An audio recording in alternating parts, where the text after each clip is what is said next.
Bueno, esto que ustedes ven acá es exactamente lo mismo que les mandé en el bosquejo, que ustedes tienen, nada más que le hemos puesto un poco de vida a la letra, ¿no? No es una gran arte, pero bueno, ¿se entiende que está con miedo? ¿Sí? ¿O con frío? Puede ser con frío también, ¿no? Bueno, ¿cómo puedo perder el miedo para evangelizar, ¿no? ¿Qué es evangelismo? ¿Cuál es el concepto que viene siempre? ¿Qué es evangelismo? Ajá. Pero en la etimología de la palabra, ¿qué era evangelismo? Evangelizar. Dar a conocer qué cosa. Buenas noticias. ¿A ustedes le han dado alguna vez una buena noticia? ¿Se anima a compartir cuál fue esa buena noticia que alguna vez te dio alguien? Ya sé, del Señor todos son buenas noticias, ¿no? Pero alguien que le haya dado una buena noticia a usted. Vas a ser mamá, vas a ser abuela, ¿eh? Cuando vos digas, vas a ser mamá. ¿Qué otra buena noticia? Cuando te dijeron vas a ser abuela, ¿eh? ¿Qué otra? Bisabuela, eso ya no es tan bueno, ¿no? Ya es muy complicado, ¿eh? Alguien le dijo, van a tener un aumento de sueldo, alguno le dijo, tiene una herencia, no sé, ¿no? Bueno, y cuando vos dabas buenas noticias, ¿se acuerdan cuando eran estudiantes del secundario y te enterabas de que había faltado la profesora de matemática y venías corriendo al curso y decías, no viene la vieja hoy, ¿eh? Hacíamos así, ¿no? Entonces, cuando tenemos una buena noticia para otros, ¿cómo lo hacemos? ¿Lo hacemos con miedo o lo hacemos con ganas de festejar, de alegría? Bueno, fíjense que esta es la única buena noticia que no es lo mismo que dar cualquier otra buena noticia. ¿Por qué? Vamos a seguir hablando un poquito más adelante y cuando hablemos del Evangelio vamos a entender mucho más esto, pero esta clase de buena noticia que proviene del reino de los cielos, que proviene de Dios, es una buena noticia que se transforma en buena cuando el que la recibe ha entendido. Porque el primer impacto no tiene nada de bueno, sino que es más bien rechazar, algo repulsivo, algo que genera bronca, odio. ¿Por qué? Porque el verdadero evangelio bíblico es un evangelio que ofende, es un evangelio que provoca ira, que confronta totalmente. Por esa razón es que la tarea de llevar el evangelio que nos ha encomendado el Señor no descansa absolutamente para nada en ninguna de nuestras habilidades o cualidades personales y naturales que tengamos. Ni de la elocuencia, ni del conocer de memoria cada versículo bíblico, ni de tener un alto nivel de oratoria o de capacidad para vender un producto, ¿sí? No sé si alguno de ustedes ha vendido Tupperware alguna vez. ¿Vio cómo entrenaban a las dealers de Tupperware? Bueno, lo mismo que pasa con Avon, ¿qué hacen? Te generan tal entusiasmo por una manipulación emocional que uno sale creyendo que va a arrasar el mundo, que está 500 personas esperando comprarte la olla Essen y comprarte el Tupperware, y no pasa nada, y no pasa nada, y no pasa nada, ¿no? Entonces, ¿qué pasa? No es un envión emocional, no es algo que está dentro de nuestras habilidades. Sí o sí hace falta el poder de Dios. Sí o sí hace falta el poder de Dios. Entonces, lo que vamos a ver hoy, a continuación de lo que vimos la clase pasada, es tal vez la parte más práctica o aplicativa de cómo comenzar a perder el miedo a evangelizar, a hablar con otra persona. Porque por lo general uno tiene miedo al rechazo, tiene miedo tal vez de caer mal o de perder amistades o perder tal vez a las personas que uno ama, frecuenta, o tal vez hay temor de no saber qué decir. Esas son cosas muy frecuentes que muchas veces pasan, ¿no? Por falta de conocimiento, tal vez hicimos mención a la presión social, ¿no? Hablar tal vez del Evangelio en un aula de una facultad donde la ideología de género, donde todo tipo de pensamiento humanista está metido, entronizado, donde hay mucho relativismo. Va a ser un fuerte choque, ¿no? Como una presión social. También habíamos hecho mención de que uno de los motivos era la insuficiencia, el sentirme pequeño, el sentirme insignificante, el no atreverme ni a levantar la voz, ¿no? Entonces, todo esto no es un ejercicio de un ABC de técnicas, sino que sí o sí comienza con la ferviente oración, con una oración. Esto es un resultado. La oración es el resultado del verdadero cristiano que ha entendido que puede hablar con Dios. La oración no es una imposición, no es echarle un rezo y vamos para adelante, como decía, le echo un Ave María y un Padre Nuestro y me mando. No es así. La oración, el amor, el servicio, el asombro, la admiración, todo eso son resultados de haber experimentado una realidad la cual nosotros empezamos a entender que funciona, que en verdad es algo poderoso, que algo que no deja algo inconcluso. ¿Por qué? Porque yo vengo convencido de que Dios sí me oye. Vengo convencido. Y entonces lo que tenemos que nosotros hacer principalmente es ver que la palabra nos enseña que orar para que las puertas sean abiertas para el Evangelio es un modelo bíblico que lo muestra Pablo en Efesios capítulo 10, allí del versículo 18 y 19, cuando dice, orando en todo tiempo, con toda oración y súplica, en el Espíritu, velando en ello con toda perseverancia y súplica por todos los santos, y dice Pablo, y también oren por mí, a fin de que al abrir mi boca me sea dada palabra para dar a conocer con denuedo el misterio del Evangelio, por lo cual soy embajador en cadenas, que con denuedo hable de él como debo hablar. Es muy importante que para que alguien empiece a experimentar verdaderamente lo que es la seguridad para evangelizar, esté impregnada de oración. Esté impregnada de oración. Ahora, yo puse a propósito cómo perder el miedo a evangelizar, como si la misión sería perder el miedo. La misión no es perder el miedo, la misión es evangelizar. Y tal vez evangelizar incluso con miedo. Porque el miedo es una esencia de nuestra naturaleza y el miedo no debería paralizarnos si nosotros entendemos y sabemos manejar esa emoción.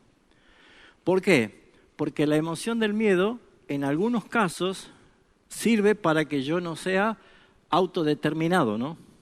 ¿Sí? Como decíamos nosotros cuando éramos chicos y apenas nos habían comprado la bicicleta y le habían sacado las dos rueditas de atrás, ¿no? Y decíamos, mirá, sin las manos, ¿no? Estamos andando sin las manos. Bueno, eso va a llevar a que uno se dé un porrazo y se lastime.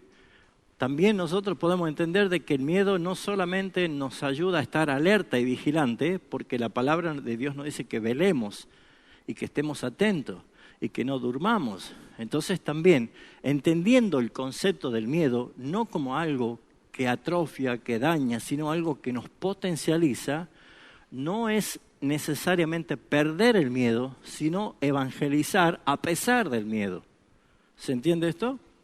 Es muy importante que nosotros podamos ver de que no es una clase de control, dominio psicológico, emocional, la que uno necesita hacer para salir a evangelizar.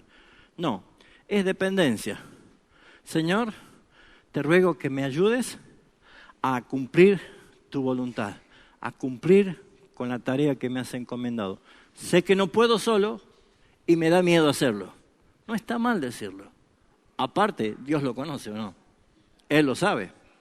Entonces, para evitar entrar a otra escena de pánico que yo prefiero no salir directamente, o se dice, bueno, hermanos, el otro miércoles vamos a salir a evangelizar. El otro miércoles van a venir 4. ¿Por qué? Porque si no está resuelto esto, eso va a ser directamente una opción, no voy y listo. Y déjeme decirle que el avestruz puede esconder la cabeza bajo la tierra, pero todo su cuerpo sigue afuera, expuesto. Entonces no es escondernos de una realidad, sino simplemente observar que necesitamos nosotros la dependencia de la oración ferviente. Pablo decía, oren por mí, para que yo con todo denuedo pueda hablar como debo hablar, a pesar de que soy prisionero en cadenas. ¿Cuál es el propósito de la oración? Porque lo que debemos hacer es dedicar un tiempo diariamente para orar específicamente. ¿Por qué? Pedirle a Dios valentía.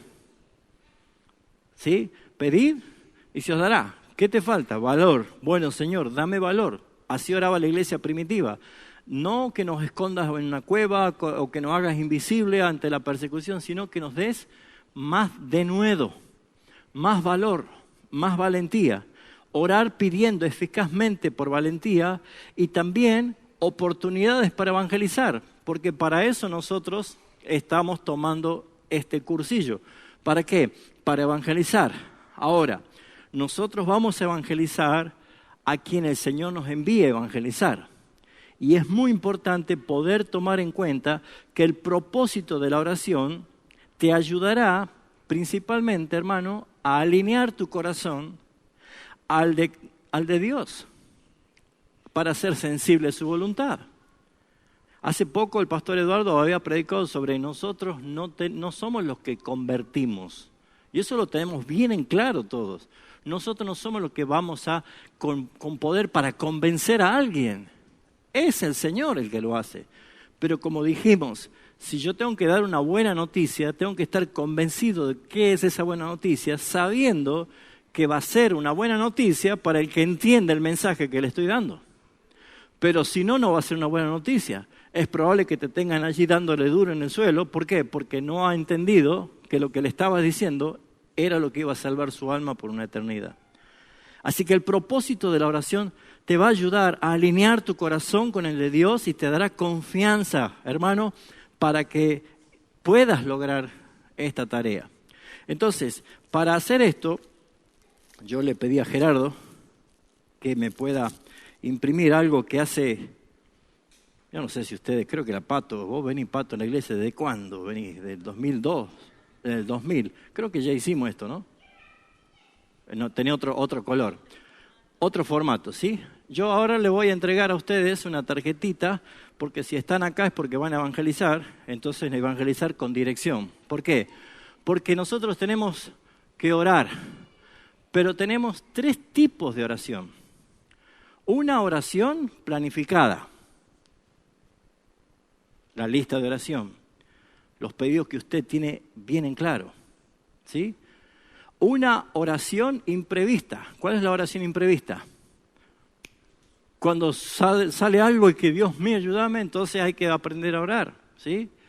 Y una oración direccionada a la voluntad del Señor. Todo debe ser direccionado a la voluntad de Dios, pero esa oración direccionada es no poner mi deseo en la oración, sino lo que Dios el Padre quiere conforme a su voluntad. Pero para eso es muy importante que nosotros podamos tener bien en claro que esta tarjetita, por ejemplo, tiene solamente 5 personas, en la cual dice así: entendiendo que evangelizar es un llamado de Jesucristo a la iglesia que empieza con la oración. Yo me comprometo a orar diariamente por las siguientes personas no salvas en la red de mis relaciones. No importa, ahí dice 3, pero hemos puesto 5. Esa es la postdata, 2 manos, ¿cierto? Creo que yo cometí ese error. Pero bueno, ya saben que tienen 5. Si lo quieren repartir uno cada uno, ¿sí? Eso, ¿cuál es la idea? Para que usted la tenga siempre en su Biblia, porque como todos los días hace un devocional usted leyendo la Biblia, va a orar por ellos, ¿eh? Entonces, téngalo en la Biblia, téngalo en la heladera, téngalo en un lugar más que frecuenta todos los días. ¿Para qué? Para que usted tome una oración direccionada. Señor, específicamente te ruego que tú abras el corazón de estas personas como lo hiciste con Lidia. ¿Se acuerdan quién era Lidia? Hechos de los Apóstoles 16. Bueno, es muy importante tomar en cuenta que esa es una necesidad, ¿sí? Bueno, no necesitan escribirlo ahora. Tal vez ustedes oren y pueden hacerlo más adelante. ¿Por qué? Porque más adelante, como les dije, vamos a trabajar con esto, ¿sí? Que también se los voy a pasar después, que es específicamente mi red de relaciones personales, donde ustedes van a hacer cada una de esas burbujas, ampliando el espectro de las posibles personas que usted puede orar. Como son 5 burbujas, puede tomar una de cada una y la llena allí en la tarjetita. Por ejemplo, familiares, conocidos, compañeros de trabajo o de estudio, vecinos y amigos. Este tipo de oración direccionada nos permite a nosotros enfocarnos y ver lo que Dios va a hacer. Para esto no solamente es orar, sino también poder llegar a ellos en evangelizar, compartir la palabra. ¿Se acuerdan en Hechos de los Apóstoles, capítulo 8? Dice el versículo 30. Entonces Felipe oyó que leía las palabras del profeta Isaías y dijo, ¿pero entiendes lo que lees? Este hombre le dijo, ¿cómo podré si alguno no me enseñare? Y le rogó a Felipe que se subiese y se sentase con él. Y el pasaje de la escritura que él leía era, como oveja fue muerta, fue llevado, y como cordero mudo delante de el que los trasquila, así no abrió su boca, y su humillación no se hizo justicia, mas su generación, ¿quién la contará? Porque fue quitada de la tierra su vida. Respondiendo el eunuco, dijo a Felipe, te ruego que me digas de quién dice el profeta esto, si es de sí mismo o de algún otro. Entonces Felipe, abriendo su boca y comenzando desde la Escritura, comenzó a anunciarle el Evangelio de Jesús. Maravilloso es poder ver que la dirección con estas tarjetitas nos va a ayudar a nosotros. ¿Alguien más ha llegado aparte de esta bella flor? ¿No? Oh. No solo direccionarnos por las personas que anhelamos que el Señor salve sus vidas, sino también orarnos a línea en el propósito del Señor, porque les aseguro que la gran mayoría somos tentados por un fuerte afecto a poner a personas a quienes amamos y no conocen al Señor. Un pariente, un hijo, un vecino, un amigo, ¿sí? Pero tal vez no pongas en esta lista al que no lo tragás, al que te cae pesado, al que te hace la vida imposible. Probablemente acá no lo ponemos, pero qué lindo sería un desafío decir, Señor, yo voy a empezar a orar por ellos. ¿Por qué? Porque cuando el Espíritu Santo te direcciona, no queda otra cosa más que empezar a ver lo que Dios quiere hacer. ¿Quién habrá estado orando por Pablo para que Saulo de Tarso se convierta? Probablemente ninguno de los cristianos, porque le tenían miedo. Hasta Ananías decía, ¿cómo voy a ir a orar por él? Ese que perseguía a la iglesia. Es importante, hermanos, aprender que la oración no es simplemente satisfacer necesidades que tenemos buscando en el Señor, sino es orar para que Dios nos direccione a orar. Señor, enséñame a orar conforme a tu voluntad.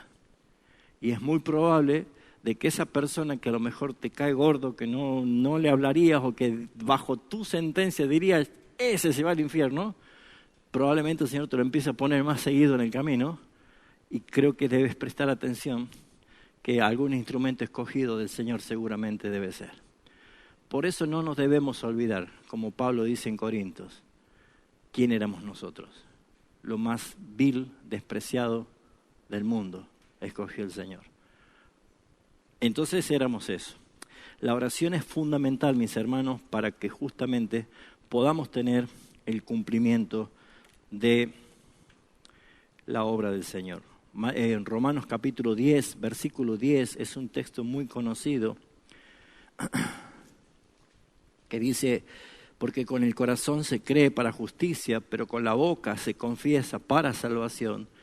Pues la Escritura dice, todo aquel que en él creyere no será avergonzado, porque no hay diferencia entre judíos o griegos.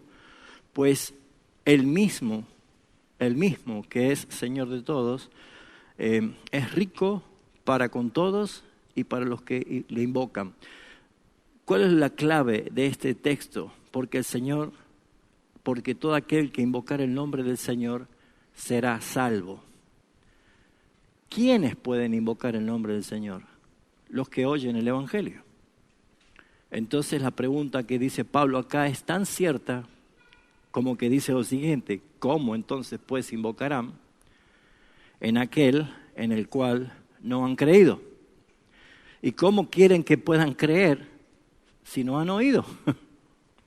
¿Y cómo van a oír si nadie les predica? Y si seguimos preguntando, llegamos aquí, ¿no es cierto?, esta tarde. ¿Por qué? Porque todos nosotros vemos que la salvación es un plan de Dios. No es algo improvisado, es un plan. Y como todo plan está, valga la redundancia, claramente planificado en cada uno de los detalles y las formas. Por eso, mis hermanos, comienza con la oración ferviente. Ore. Identifique qué cosa le causa temor, qué causa inseguridad, qué le causa pánico. Seguramente algunos de ustedes han tenido una mala experiencia de dar un discurso en la escuela primaria o secundaria y se equivocaron y todo el curso se rió a carcajada. Entonces el pánico va a pararte frente de otros o hablar a otra persona probablemente sea muy fuerte. Entonces entendemos también de que hay cosas que nosotros debemos resolverlas en Cristo, porque si Él lo dice en su palabra, que nosotros somos nuevas criaturas. Y que esas cosas viejas, ¿qué dice? Ya pasaron, no tiene nada que ver con las cosas nuevas que el Señor ha hecho en nosotros. Así que, ¿cómo es el principal punto? La oración, es ferviente la oración. El segundo punto es estudiar la palabra, mis hermanos. No solo la oración, sino también lleva aquí la acción. Yo debo estudiar la palabra, debo conocer las Escrituras. Debo ser una persona que tengo una clara dominio de las Escrituras. ¿Sí? ¿Por qué? Porque ¿dónde está el poder? En la palabra de Dios. ¿Dónde está la manera más eficaz de salvar a alguien? No en mi elocuencia, no en mi creatividad, sino en la palabra del Señor. Estoy preparando para dentro de un par de domingos un sermón para toda la iglesia de justamente por qué Pablo dice que no se avergüenza del Evangelio. Y creo que va a ser muy clave para todos nosotros y lo que esté en ese domingo, que podamos entender que justamente lo que Dios quiere es que nosotros descomprimamos de la responsabilidad de convertir a nadie. Sino justamente lo que hace el Señor es que Él solo hace la obra. Y una de las cosas que me gusta a mí de la palabra dunamis es que está exaltando el máximo poder. Y si podemos nosotros hablar del poder que Él usó para la creación, fue extraordinario, ¿sí o no? Porque todo lo hizo por su palabra. Él dijo, sea, y fue hecho. En esa expresión de teologías, esa es la palabra ex nihilo, que es creación de la nada. No existía nada y el Señor creó todo. Pero el poder de la conversión está mucho más alto que el crear algo de la nada. Es que de algo que está totalmente depravado y corrompido pase a ser extremadamente santo. Eso lo puede hacer solamente el Señor. Por eso es que no debemos descuidar todo lo que la iglesia les ofrece. ¿Qué es lo que hace la iglesia? Una iglesia bíblica le enseña la Biblia. ¿Para qué? ¿Para entretenerlos? No, para que crezcan. ¿Cuál es la idea de crecer? Es crecer en el conocimiento, en la palabra del Señor, para tener el dominio de las Escrituras. ¿Por qué? Porque cuando nosotros vamos a evangelizar y decimos, por ejemplo, ¿sabes? Dios ama al pecador, pero aborrece al pecado, como dice la Biblia. Como dice la Escritura, el que madruga, Dios lo ayuda. Bueno, y podemos empezar a decir una sarta de cosas que parecen lindas, pero no dice la palabra. Y si yo tomo a la ligera eso, van a tropezar en algún momento en el Antiguo Testamento con el profeta que dice, así ha dicho el Señor. Jeremías dice, ay de los que dicen algo de parte mía que yo no he dicho. Entonces mejor que si vamos a hablar, hablemos conforme a la palabra de Dios. Y mis hermanos, cuando veamos la próxima clase, ¿qué es el Evangelio? Vamos a descubrir claramente cómo la Biblia conduce naturalmente al pecador a estar delante de Cristo. Es algo que no nos debe pasar por alto a nosotros, por eso es que yo debo conocer las Escrituras. ¿Cuál es el punto a favor de estudiar y conocer y aprender las Escrituras? Primer punto, me sirve como una evaluación para saber primeramente si yo soy salvo. ¿Por qué? Porque se ha dado caso de que muchos, y si no lo hubiera dicho Jesús, muchos en aquel día me dirán, Señor, Señor, ábrenos, ¿por qué estamos afuera? Y Él dirá, yo no te conozco. Bueno, hay muchos que profesan ser hijos de Dios, pero no tienen un encuentro con Jesucristo. Y eso simplemente es la emoción pasajera de sentirse a gusto, congraciado e incluso participando de los dones espirituales. No que Él los tenga, sino que disfruta de los dones que se manifiestan dentro de la iglesia, pero no tiene una relación con el Señor. ¿Por qué debe aprender y conocer la palabra? Porque la palabra es el espejo. La palabra te llevará a entender si eres salvo o no eres salvo. Y más si tal vez para aquellos hermanos que por ahí tienen dudas, porque cuando escuchan tanto de la elección antes de la fundación del mundo, de los escogidos, de los reprobados, de la predestinación, en algún momento les aseguro que se les presenta el cuervito de las dudas, ¿no? Y hace un nidito acá y empezamos a dudar. ¿Por qué? Porque en algún momento empezamos a ver nosotros nuestras actitudes, decimos, ¿seré salvo yo? ¿No seré que yo soy uno de los tantos que me quedaré afuera? Bueno, mis hermanos, ¿cómo disipamos todo esto? Yendo a un profeta, ¿no es cierto? Para que nos digan, Señor me dice, ¿así? No, mis hermanos. Hay que ir a la palabra, váyase a Primera de Juan. Y Primera de Juan creo que está escrita específicamente para saber si yo soy hijo de Dios o hijo del diablo. Porque claramente nos lleva a ver cómo tratamos el pecado, cómo entendemos la propiciación de Jesucristo sobre nuestro pecado, cómo nosotros vivimos sabiendo que aún somos pecadores, pero qué es lo que hacemos ante la tentación. Hermanos, claramente la palabra nos va llevando a que descubramos que nosotros hemos recibido la fe que vence, la fe que es triunfante en Cristo Jesús. Así que por eso es importante estudiar la palabra para saber si yo realmente soy salvo. Nunca me voy a olvidar, ¿cuándo fue, Eduardo, que vino David Wilkerson, que estuviste vos en Rosario? ¿2006? ¿2004? 2003. Yo no sé si bueno, vos estuviste, yo no estuve allí, pero me había impresionado ver que en ese, creo que era un retiro de pastores a nivel nacional, todos pastores, pero David Wilkerson presentó el Evangelio. Y dice que hay muchos pastores que pasaron adelante, no sé si esto es así, pero pasaron a recibir a Cristo. Entonces, ¿qué es lo que vemos en esto? La palabra es viva. La palabra es eficaz. La palabra va a penetrar hasta lo más profundo que ninguna otra literatura en el mundo. Lo otro puede quedar anidada en el intelecto, pero no a partir el espíritu y el alma. La palabra es la que nos exhibe desnudos ante los ojos de quien tenemos que dar cuenta. Por esa razón, mis hermanos, es tan importante no estudiar la palabra como los testigos de Jehová, viste que se saben de memoria 5 o 6 versículos como para ir. No, esto no es tanto para lo que vas a decir, sino para saber quién eres.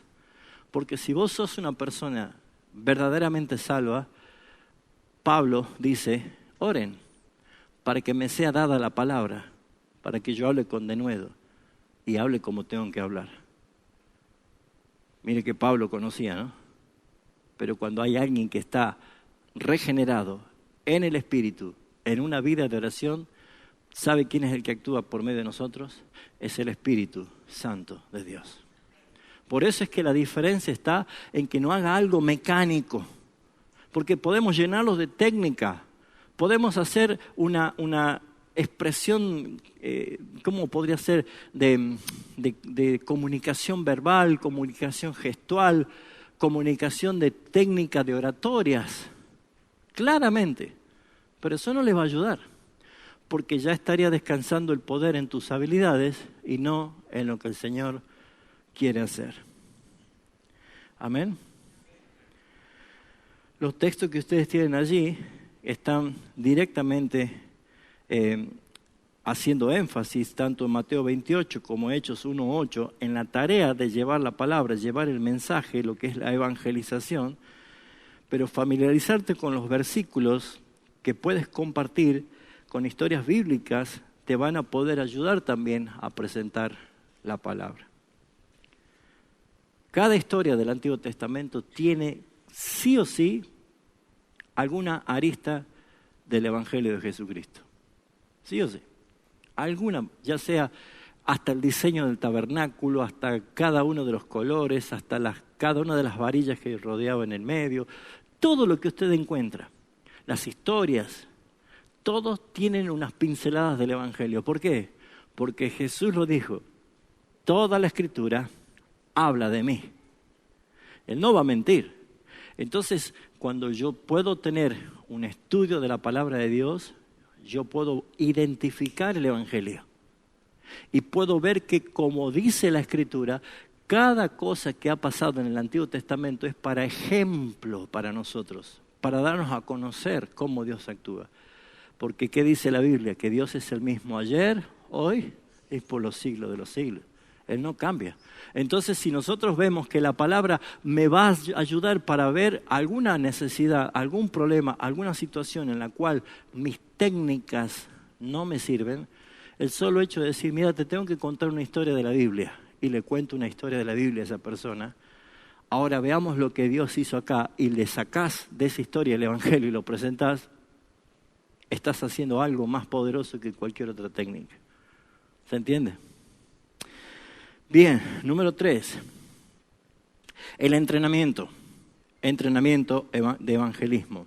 ¿Por qué es importante tener un entrenamiento? Como todas las cosas que nosotros estamos aprendiendo, uno necesita practicar. ¿Por qué necesitamos practicar?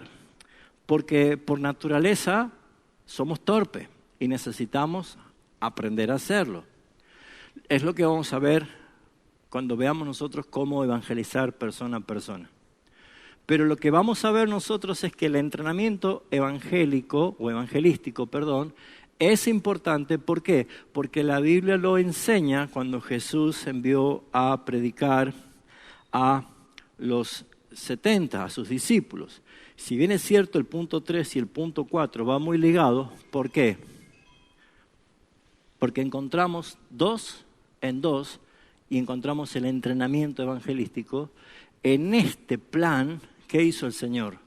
Los envió, pero Él no fue. Había que ir, ¿no? Él sanaba enfermos, echaba fuera demonios, resucitaba muertos, alimentaba multitudes, pero sin embargo, ahora dice, vayan ustedes. Y esta tarea era muy importante para saber que si habían aprendido, lo iban a hacer correctamente. Por favor, busquemos Lucas capítulo 10. ¿Alguien me trae un poquito de agua? ¿Este agua atómica? Pues es del caño, ¿no?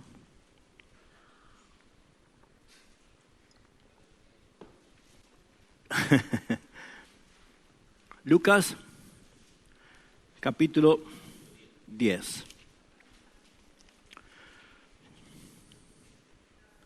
¿Alguien lo quiere leer hasta el 12, por favor? Del 1 al 12. Lucas 10, misión de los 70. ¿Quién lo quiere leer? Fuerte.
Gracias. Tomemos unos 5 minutos entre todos aquí para que analicemos qué cosas encontramos acá sobresalientes en cuanto a la instrucción y a la misión que Dios los envía. ¿Qué cosas le llaman la atención para que empecemos a resaltarlas? Dígalo fuerte, que tenga algo, diga fuerte. No importa el orden, si está en el 12, en el 11, en el 1, fuerte. ¿Qué entendemos por eso? ¿Qué entendemos por eso? Eso es una instrucción. ¿Y qué quiere decir? Ajá, lo que sea, ¿sí? Bien, si te dan el mate lavado, así ya, venga, ¿sí? No, hermano, ¿no tiene un licuadito de banana? No, ¿sí? Lo que te ofrezcan. Bien, para tener en cuenta. ¿Qué otra cosa ven?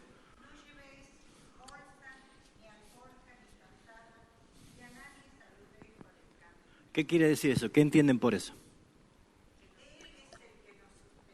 Uh-huh. No nos distraigamos otra cosa, no nos desenfoquemos. O sea, ya que paso voy a ir por el mercadito a comprar un par de lechugas, algo para la noche, para la casa. No, derecho, ¿sí? No saluda a nadie, quiere decir no que sean malos, malvados, sino que no se distraigan. Si van a ese lugar, específicamente. ¿Qué otra cosa ven? Debe ser hermoso, ¿o no? ¿Qué quiere decir Jesús con eso? ¿Qué advierte? ¿Qué es lo que dice? Ajá.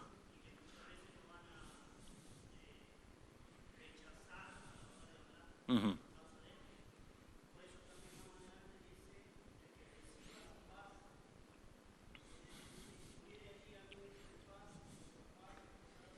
Uh-huh.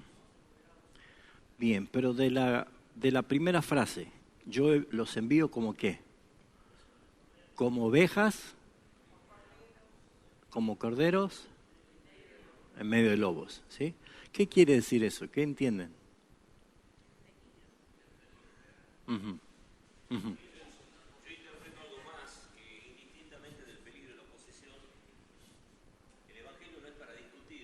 Uh-huh.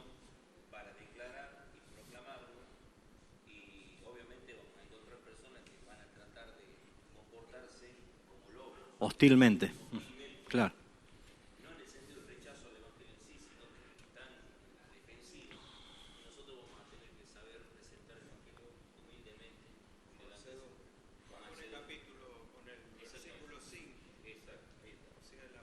Bien.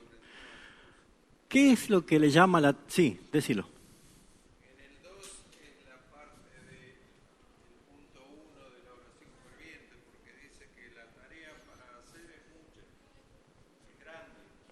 Rogar.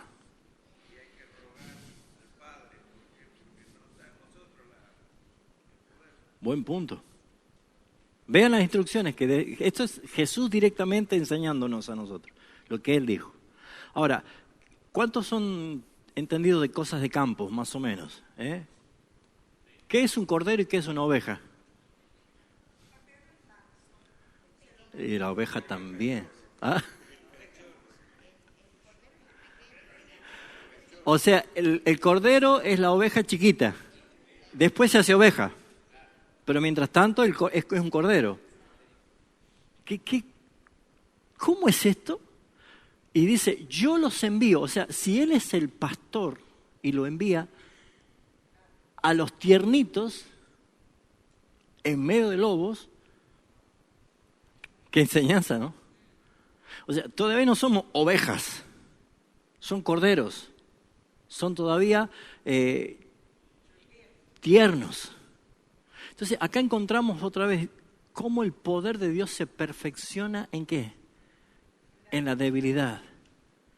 No es con ejércitos, no es con espada, es con mi Santo Espíritu, ha dicho el Señor. Ellos confían en carros, ellos confían en jinetes, ellos confían en caballos. Nosotros confiamos en el nombre de nuestro Señor. Entonces, lo que está diciendo Jesús es, ¿saben por qué van a volver con gozo? Porque después ven cómo regresaron. Porque, ¿qué le dijeron? En tu nombre se nos sujetan los demonios. En tu nombre pasó esto. ¿Notan ustedes el énfasis acá? Lo que estaba diciendo es que nosotros somos como esos corderitos comparados en la hostilidad de este mundo malvado, pero hay algo que sucede con un pueblo que es enviado. Yo los envío. Ahí está la clave. Fuerte, fuerte, hable fuerte.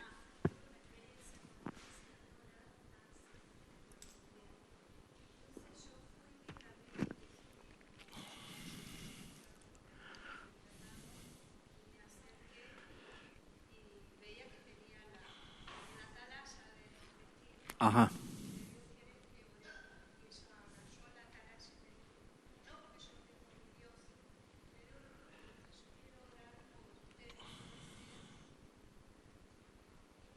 Uh-huh.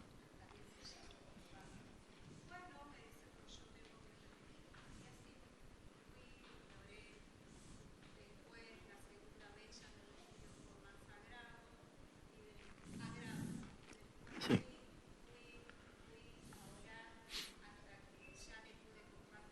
Bien, perfecto.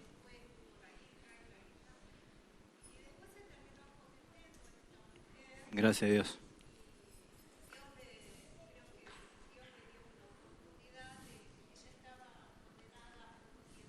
Uh-huh.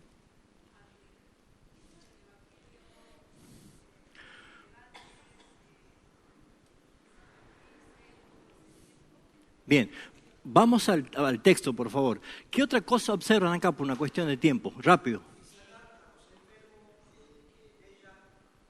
Ajá, ¿eso qué es? ¿Vamos al hospital a sanar enfermos? ¿Cómo aplicamos eso? La iglesia que tenía que ser la que iba a expandirse hasta lo último en la tierra necesitaba poder demostrativo. Esto fue algo que se manifestó en el nacimiento de la iglesia hasta que venga lo perfecto, como dice Pablo. ¿Qué es lo perfecto? La palabra. Ya no necesitamos hacer el show de los milagros para que la gente crea, porque lo que tenemos para decir es mucho más contundente. Pero en ese momento era muy importante, ¿por qué? Porque había, ¿se acuerdan de Simón el Mago? En Samaria, bueno, entre muchos se utilizaban muchas artes mágicas para engañar a la gente. Entonces, la tarea esta era capturar la atención, ¿para qué? Para que ellos puedan también expresar el evangelio como tiene que ser. ¿Qué otra cosa?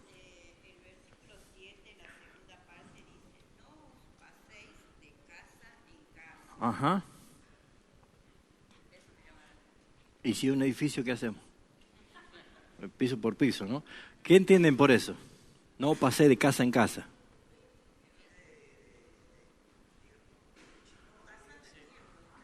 Ajá, ajá. No lo dice, pero es probablemente que lo podamos.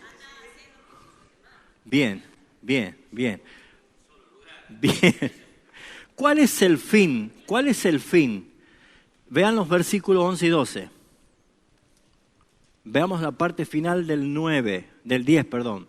Mas a cualquier ciudad donde entréis y no os reciben, ¿qué hay que hacer?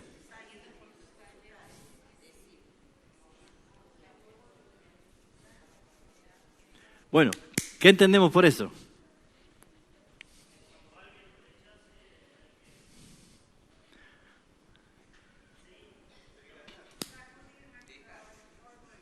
¿Dejarlo?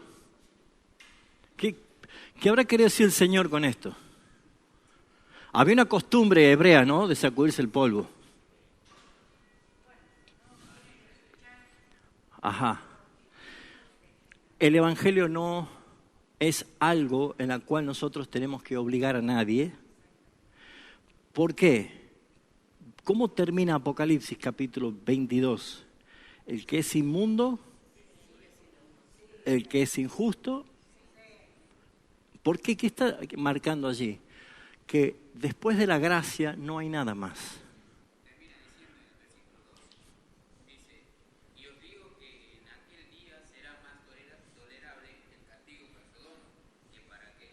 Uh-huh. ¿Por qué fue más tolerable? ¿Qué pasó con Sodoma? No se salvó nadie en Sodoma. ¿Seguro? ¿Quién se salvó? Lot. ¿Y quién más? ¿Y la familia? ¿La esposa? ¿Ah? ¿Y las dos hijas? ¿Sí? Ahora, fíjense en ustedes, ¿por qué fue más tolerable? ¿Por la obra de salvar a Lot, que Pedro dice que era un justo? ¿O porque fueron dos mensajeros? No es por la obra del que se salva, sino de la providencia del mensajero que Dios envía para la salvación. ¿Qué le está diciendo? Que a veces los que rechazan no van a tener otra oportunidad de que venga un mensajero para hablarle. Por eso es que sacudir el polvo de los pies es señal que yo no me llevo nada de esta casa, ni el polvo que se me ha pegado a la suela. Eso es una costumbre hebrea del disgusto, de la ruptura. Cuando había un intento de que, por ejemplo, yo me quería casar con Carolina y yo iba a pagar las dotes al padre de ella para que ella me pueda dar y considerar a su hija como esposo, ¿sí? Y yo no arreglaba con el padre las dotes y el padre se ofendía y me corría y no quería recibir mis dotes, yo no tengo nada que ver con esto, entonces yo sacudía mis pies y me iba. Esa era una costumbre más relacionada con la relación matrimonial. Cuando estamos viendo acá de esta relación es que las personas que rechazan es porque no están en pacto. ¿Entienden? Las personas que reciben es porque están en pacto de redención. Y sí o sí van a recibir. Esa es la esencia.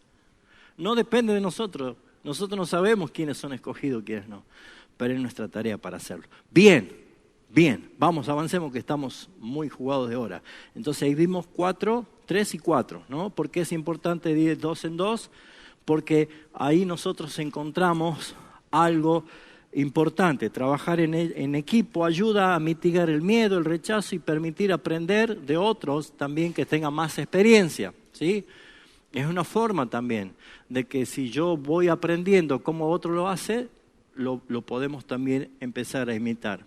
Trabajar en equipo nos ayuda a mitigar ese miedo, el rechazo y nos permite aprender. También el entrenamiento te prepara para diferentes situaciones, te da herramientas prácticas. Sí, perdón. Dale. Decilo. Ajá. ¿Por qué envía cordero y no envía ovejas? Uh-huh. Porque la oveja no aprende. Uh-huh. Bien. El que tiene oportunidad de aprender es el cordero. Recién, el tiernito.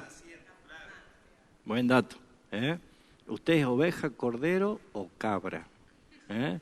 Calificación, ¿no? Pero fíjese usted qué importante es ver esto. ¿Por qué? Porque en el sentido del aprendizaje, de ser moldeable, de ser una persona dócil para aprender, es la eficacia justamente, porque crea dependencia al Señor también. Bien, el punto 5, ¿dónde estaba? Acá. Dios mío, 2 en 2, compromiso gradual. Acá, perdón, me fui para acá. Escuche con atención. Es importante poder escuchar lo que otro va a decir, ¿sí? Porque si yo voy simplemente a transmitir un mensaje y no le escucho nada, no es eso lo que necesitamos hacer. Necesitamos nosotros aprender a escuchar.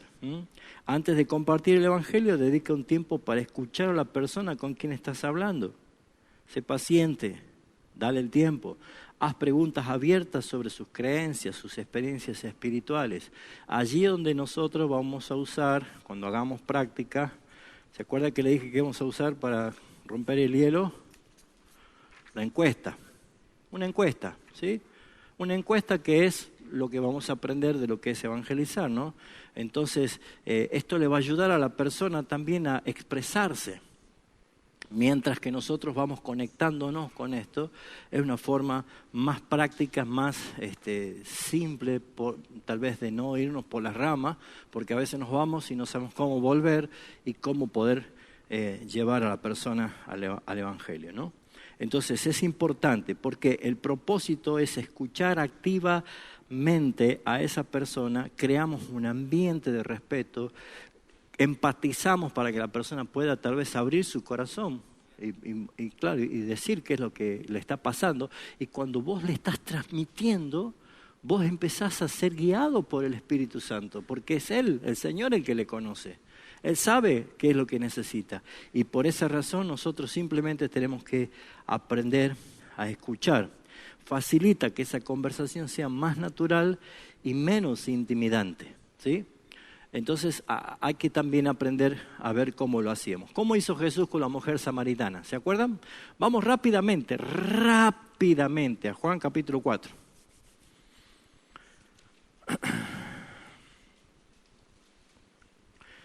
Quiero que alguien lea rapidísimo del 1 hasta el 17. Vamos hasta el 20, al 22, 26, perdón. Cuando pues el Señor entendió que los fariseos habían oído decir, Jesús hace y bautiza más discípulos que Juan, aunque Jesús no bautizaba, sino sus discípulos, salió de Judea y se fue otra vez a Galilea, y le era necesario pasar por Samaria. Fíjese eso, datos. A Jesús le era necesario pasar por Samaria. ¿Qué agenda habrá tenido, no? Continúa. Pues a una ciudad de Samaria llamada Sicar, junto a la heredad que Jacob dio a su hijo José, y estaba allí en el pozo de Jacob. Entonces Jesús, cansado del camino, se sentó así junto al pozo. Era como la hora sexta. Vino una mujer de Samaria a sacar agua, y Jesús le dijo, dame de beber. Pues sus discípulos habían ido a la ciudad a comprar de comer.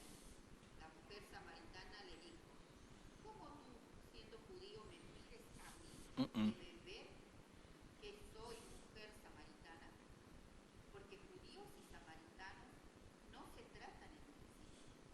Respondió Jesús y le dijo, si conocieras el don de Dios y quién es el que te dice dame de beber, tú le pedirías y él te daría agua viva. La mujer le dijo, Señor, no tienes con qué sacarla y el pozo es hondo. ¿De dónde pues tienes el agua viva? ¿Acaso eres tú mayor que nuestro padre Jacob, que nos dio este pozo, del cual bebieron él, sus hijos y sus ganados? Respondió Jesús y le dijo, cualquiera que bebiere de esta agua volverá a tener sed, mas el que bebiere del agua que yo le daré no tendrá sed jamás, sino que el agua que yo le daré será en él una fuente de agua que salte para vida eterna. La mujer le dijo, Señor, dame esa agua para que no tenga yo sed ni venga aquí a sacarla. Jesús le dijo, ve, llama a tu marido y ven acá. Respondió la mujer y dijo, no tengo marido. Jesús le dijo, bien has dicho, no tengo marido, porque 5 maridos has tenido y el que ahora tienes no es tu marido. Esto has dicho con verdad. Le dijo la mujer, Señor, me parece que tú eres profeta. Nuestros padres adoraron en este monte y vosotros decís que en Jerusalén es el lugar donde se debe adorar. Jesús le dijo, mujer, créeme, que la hora viene cuando ni en este monte ni en Jerusalén adoraréis al Padre. Vosotros adoráis lo que no sabéis, nosotros adoramos lo que sabemos, porque la salvación viene de los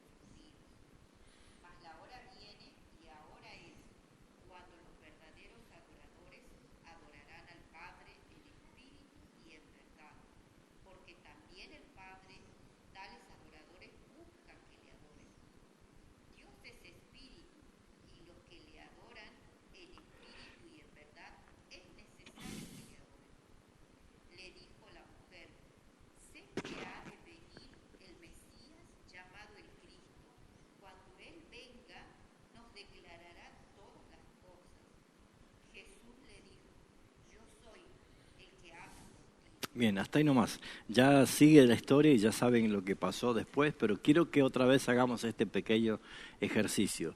Y quiero que resalten cómo Jesús llevó a esta mujer a conocer la salvación, ¿sí? Fíjense en ustedes, Jesús conocía o no conocía todo lo que había en el hombre. Eso lo dice la palabra. Él podría haber dicho directamente, 5 maridos has tenido por el que tiene... No.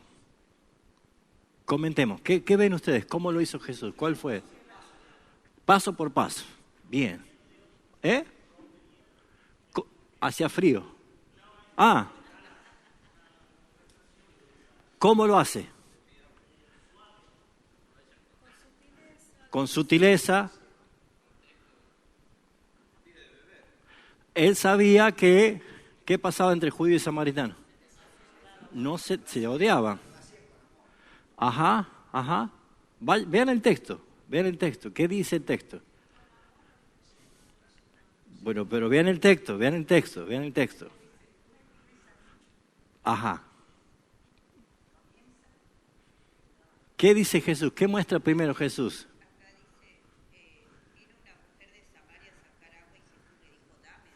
Ajá, pero antes que eso, ¿qué vemos de Jesús? Antes, vayan al texto. Vamos a enseñar predicación positiva todo acá. Dice Jesús, primeramente, que era necesario para él pasar por Samaria. Ninguno de los discípulos preguntaron por qué Samaria, sabiendo que rodeaban Samaria, y no pasar por Samaria. Pero, ¿qué otro pincelazo vemos acá en Jesús? ¿Qué dice inmediatamente? Después que él dijo que era necesario pasar por Samaria. ¿Qué hizo con sus discípulos? ¿Qué le dijo? ¿Ustedes, muchachos? Vaya. ¿Y él se quedó? Solo. ¿Qué demuestra estando solo? ¿A dónde ve el poder ahí? Vean el texto. Yo no tengo letra acá. Vean el texto. ¿Qué dice? Que estaba ¿cómo?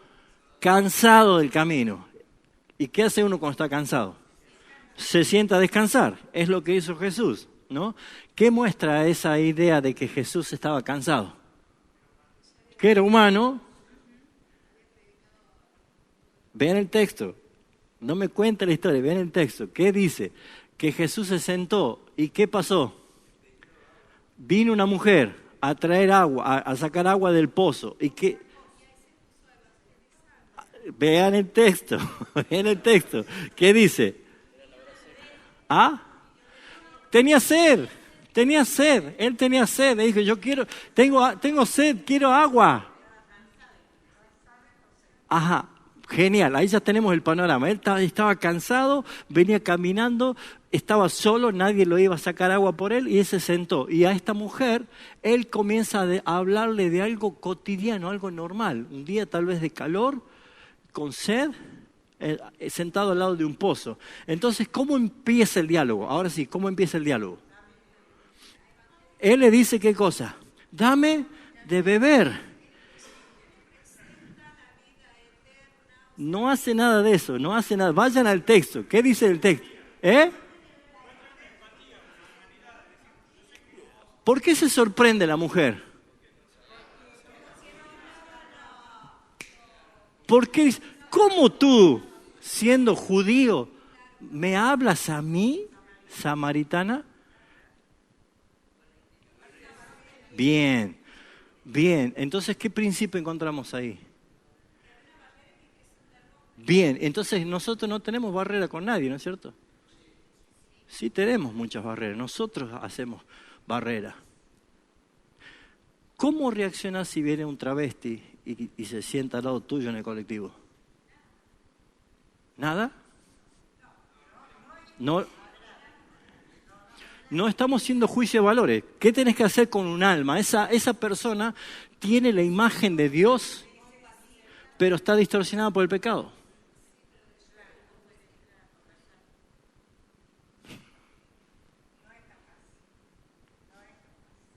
¿Por qué es necesario ver si para los judíos los samaritanos eran perros? ¿Sí o no? ¿Y para nosotros? No debe ser. ¿Eh? No debe ser. ¿Se entiende? Yo quiero que veamos esto. Él, ¿qué hace inmediatamente? Le dice, dame de beber. ¿Qué le dice ella?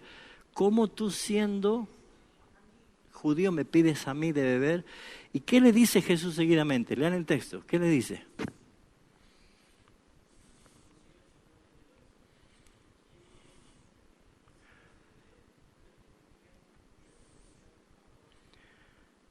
Bien.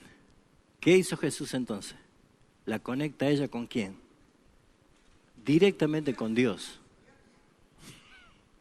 La captura a ella en su enojo, en su separación, que no, ¿cómo vamos a estar hablando nosotros? Dice, Jesús le respondió, si conocieras el don de Dios y quién es el que te dice, dame de beber, hay algo, no sé dónde tengo no sé, hay algo que hace Jesús. Lo conecta, ella la trae a ella, lo pone delante de Dios y ¿quién es Él? Si conocieras el regalo que te está dando Dios y quién es el que te está hablando, tú le dirías a Él, dame tú de beber. ¿Se dan cuenta? ¿Cómo? ¿Qué opinan? ¿Está mostrando la salvación? Todavía no. ¿Qué? Exactamente, la saca, viene esa observación, la saca de su entorno, de su cotidiano y la trae hacia el dominio de Cristo. Porque dice, si tú supieras, ¿sí? ¿Quién es? Es como que nosotros no sabemos y un magnate millonario te dice, ¿qué me podés pagar el colectivo? Salí, yo no tengo plata. Y pero si supieras quién soy yo te puedo regalar un auto. Bien. Exactamente. Y ahí cuando habla de la sed, ¿qué le dice Jesús? Vamos rápido al texto, veamos allí. ¿Qué dice allí? Si supieras. Entonces ella, ¿qué le dice? Le dice, dame de beber, tú le pedirías y él te daría ¿qué cosa? Agua viva. Ajá.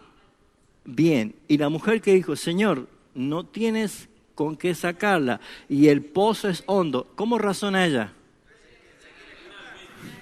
Naturalmente. Cuando nosotros estemos hablando de algo espiritual, ¿cuál va a ser el razonamiento de la persona que está escuchando? Lo natural. Exactamente. Por eso es importante escuchar, porque Jesús lo que hace es darnos una cátedra, una enseñanza sublime de cómo hablar con alguien que tiene no uno, miles de obstáculos antes. Todas esas trabas. Incluso ella razona lógicamente, porque a ella ¿dónde vuelve a mirar? ¿Al don de Dios o al pozo? Ella miraba el pozo. Es hondo.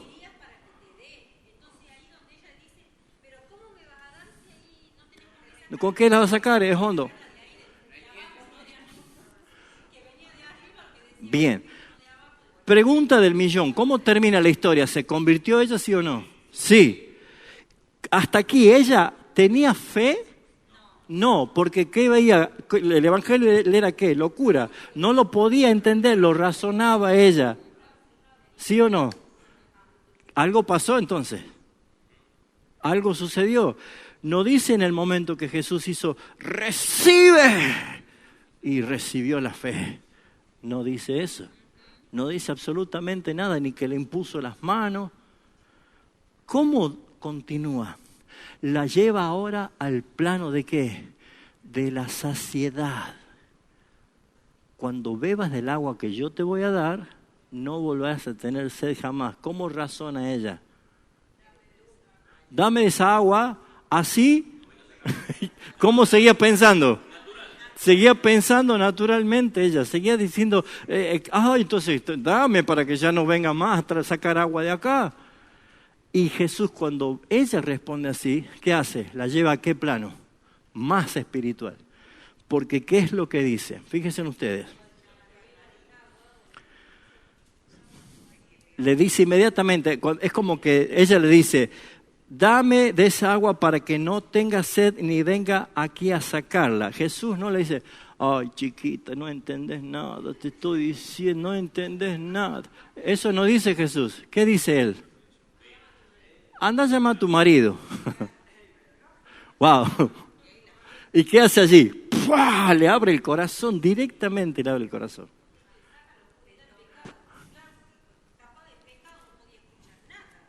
Exacto. ¿Cómo? ¿Cómo? Bueno.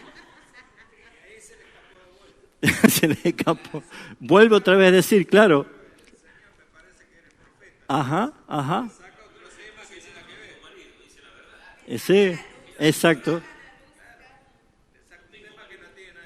Nada que ver. ¿Qué otra cosa ven? Vean el texto. Yo quiero que se metan ustedes y vean puntos importantes que podemos añadir a esto. Esto es una clase. Ajá, ajá. ¿Y qué le dice Jesús? Ajá. ¿Y qué le dice Jesús? Yo te conozco, sí, yo sé quién sos. Vos tenés 5 maridos y el que está con vos es tu concubino. Entonces ella, ¿qué dice?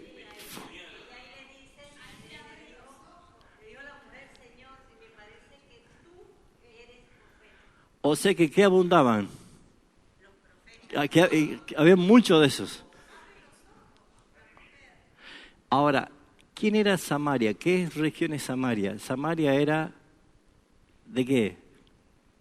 No tienen idea de Samaria, ¿no? Bueno, ¿saben para qué están los mapas en la Biblia, en la parte de atrás? Para que Samaria pertenece a una de las 12 tribus de Israel, de la Decápolis, ¿sí? Es justamente una de las ciudades que se dividió el reino, 2 al sur y las otras 10 para el norte. Las 10 se hicieron apóstatas y andaban en cualquier cosa. ¿Se acuerdan de la región de Gadara? Criaban cerdos, comerciaban algo inmundo para el pueblo. Bueno, entonces era una ciudad aparte, que ellos para los judíos eran gentiles, ellos eran personas que estaban apóstatas, ¿sí? Entonces, ¿qué hace Jesús? Hay un pacto con Abraham. Por eso dice, me es necesario entrar allí. Es muy importante ver que el Señor no mira el plano de las circunstancias cotidianas que pueden entorpecer la evangelización, sino que mira, yo no sé por qué señalo acá, mira un pacto, hay un pacto, Él es un Dios de pacto, Él se mueve en el plano de cumplimientos y profecías y cumplimientos, todo lo que es verdad y veracidad. Vamos rápido a la parte final de esta magistral clase que el Señor da. Cuando ella le dice, que ella no tenía marido y Jesús le da a conocer todo lo que él sabía, ella le dice, Señor, me parece que tú eres profeta. ¿Y qué dice? Nuestros padres adoraron en este. ¿A dónde lleva ella la palabra? Ella lleva a la adoración. ¿A dónde acude? A lo que se hacía antes, nuestros padres, nuestros antepasados, ¿sí? Este monte, y ustedes los judíos dicen que es aquel monte. Ahora, ¿qué hace Jesús? Ni en este. ¿Por qué? Porque ya no hay judío, no hay gentil, sino que hay una nueva creación, un hombre espiritual, un hombre nuevo. Por eso dice que Dios es espíritu y los que le adoran, es necesario que le adoren en espíritu y en verdad. Esto es maravilloso. ¿Por qué? Porque ella se va, habla con todos sus parientes, vienen todos. ¿Y qué sucedió después? Versículo 39. Y muchos de los samaritanos de aquella ciudad creyeron en él por la palabra.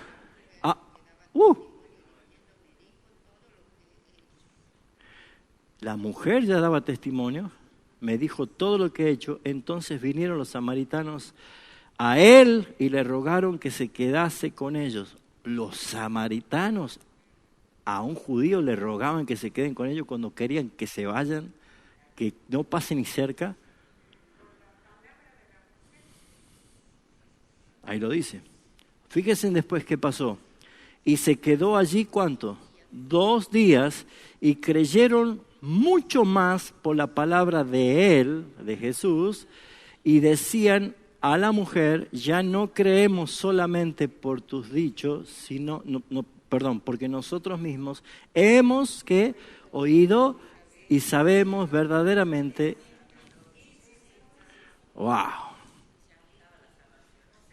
Dios santo.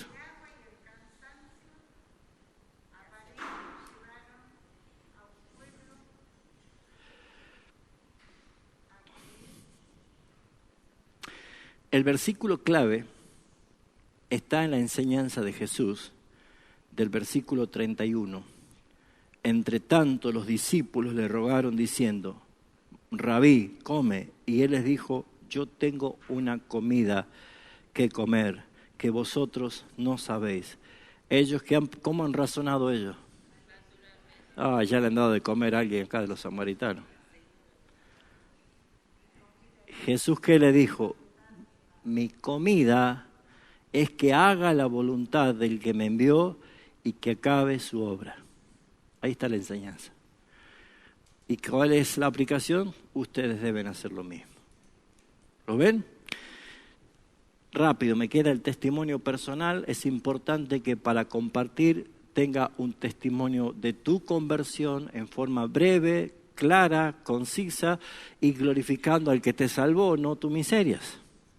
¿Se acuerdan ese video de Les Luthiers?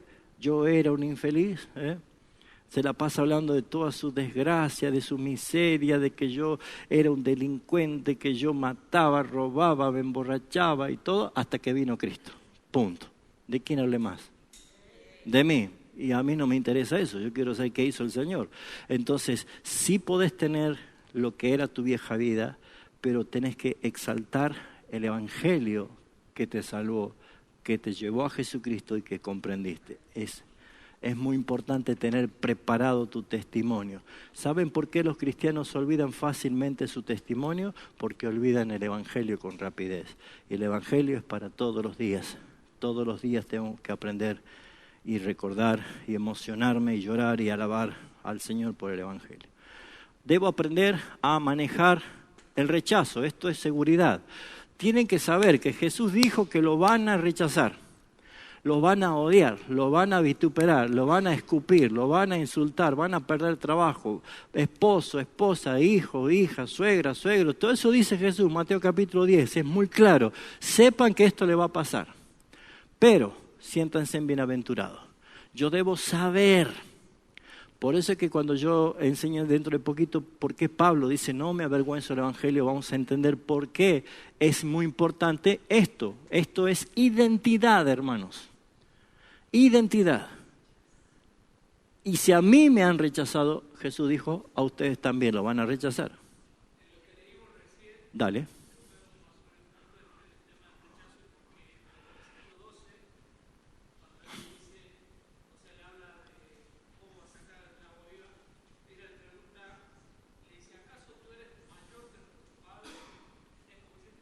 ¿Quién sos vos? Claro.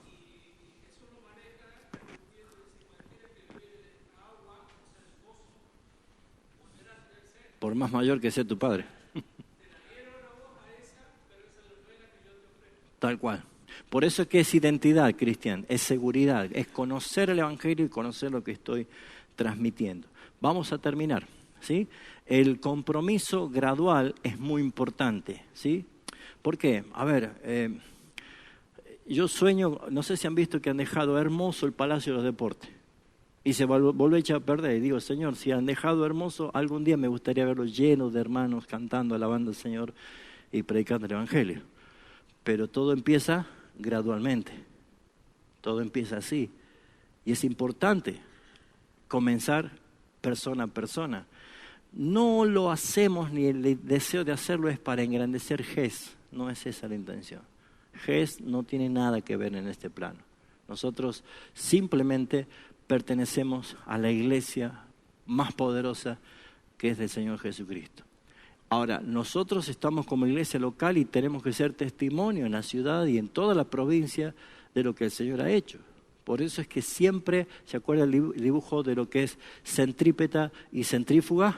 La iglesia centrípeta es todo hacia adentro y la iglesia centrífuga es todo hacia afuera. Por lo tanto, nosotros tenemos que entender que el compromiso debe ser gradual. Por ejemplo, me gozo mucho de ver hoy muchos hermanos. Esto es gradual. ¿Por qué? Porque empezó una cantidad y va sumándose. Y ustedes van a hacer lo que van a transmitir más confianza y mayor seguridad de hermanos que a lo mejor todavía son corderitos y necesitan aprender. Entonces transmítanle ustedes en esto, ¿no? ¿Por qué es importante el proceso gradual? Comienza con compromisos pequeños y graduales. Empieza hablando con personas conocidas, que a lo mejor no te van a gritar, sino que te van a escuchar, ¿sí? Empieza con personas conocidas. Usa las listitas de oración, empieza con ellos, ¿sí? Al que no tenga, ya levante la mano, después se las doy, ¿no? Empezá con ellos, empezá a practicarla. Empezá con esas personas que estás orando y tal vez con personas que son menos intimidantes para vos. Pueden ser amigos, pueden ser familiares, pueden ser compañeros de trabajo, personas que a lo mejor sabés que podés llegar con confianza. Pero Jesús dijo que a veces también tu padre, tu madre, tu esposa, tu hijo, lo que sea, se pueden levantar en contra tuya. ¿Por qué? Porque tenés que aprender a manejar el rechazo también. Pero una de las posibilidades es en forma gradual, es avanzar hacia las personas desconocidas después y empezar a ejercitar la tarea de predicar libremente en las calles o en cualquier lugar que se necesite. Ahora, en todo esto, tiene el punto que engloba todo eso, es que debemos recordar la promesa de la presencia de nuestro Señor Jesucristo en la Gran Comisión. Cuando Él dijo, toda potestad me ha sido dada en el cielo y la tierra, por tanto, id y haced discípulos, culmina diciendo, he aquí yo estoy con vosotros todos los días hasta el fin del mundo. Amén. Bien, ¿alguna pregunta? ¿Algún comentario? ¿Fue claro más o menos la clase? ¿Sí? El otro miércoles, si Dios así lo permite, ya vamos a explicar qué es el Evangelio, para que ya tengamos más conciencia. Pero esto es algo que lo tienen que ustedes asumir. A lo mejor, como dije al principio, no es perder el miedo, sino es evangelizar a pesar del miedo, porque podemos tener temor. Esa es nuestra naturaleza también. ¿Sí? Preguntas, comentarios. ¿Todo ok? ¿Seguro?